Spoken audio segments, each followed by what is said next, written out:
After almost 2 decades on television, It's Always Sunny in Philadelphia is still proving why it holds the title of the longest-running live-action sitcom in American television history. Season 16 kicks off with The Gang Inflates.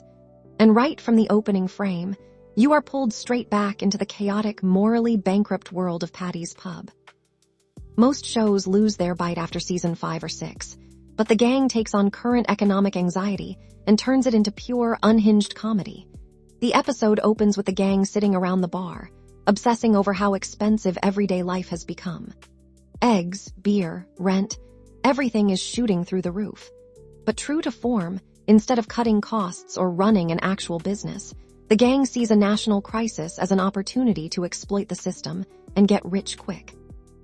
This instantly sets up 2 hilarious subplots that divide the crew into their classic dysfunctional pairings. First up, you have Dennis and Mac, who convince themselves they are master real estate investors. Dennis notices that ultra-wealthy people are still spending money recklessly despite inflation. His solution: lease an absurdly expensive luxury apartment, furnish it with overpriced designer furniture, and sublet it to wealthy clients at a massive markup. Watching Dennis completely unravel as he tries to maintain the illusion of a sophisticated mogul, while Mac blindly agrees to catastrophic financial terms, is gold. The writing highlights Dennis's terrifying arrogance and Mac's desperate need for Dennis's approval, creating that fast-paced, high-tension comedy fans love. On the other side of town, Charlie and Frank dive headfirst into the commodities market. Charlie gets fixated on the soaring price of eggs and decides that physical food is the only real currency left in the world. Frank, who always has a scheme up his sleeve, agrees to fund Charlie's vision. Before you know it, their tiny, filthy apartment is literally filled with hundreds of cartons of eggs. Charlie treats these eggs like gold bars, and the sheer absurdity of watching Danny DeVito and Charlie Day hoard perishable groceries like Wall Street traders delivers some of the biggest laughs in recent seasons. Meanwhile, Dee is dealing with the reality of the housing crisis. Her rent gets spiked, she is facing eviction, and her attempts to find a new place or prove her independence backfire at every single turn. When she tries to force her way into Dennis and Mac's luxury apartment scheme, the dynamic becomes a high-speed disaster where nobody is listening to each other, and everyone is screaming over petty grievances.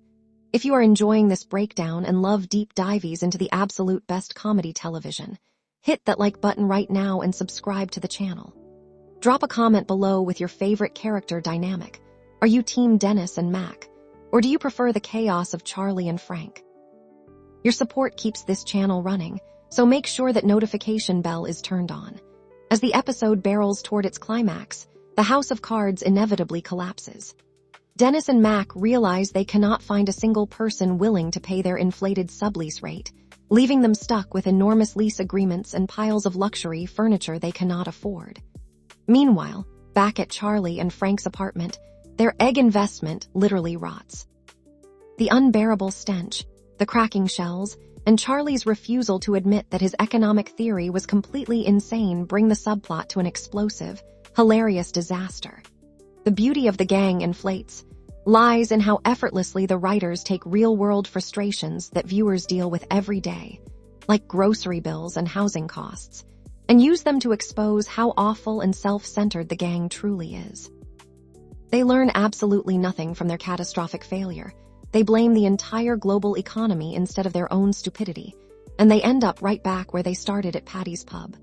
Overall, this season premiere hits every mark. The packing is razor-sharp, the jokes land back-to-back, and the actors haven't lost a single step in their chemistry.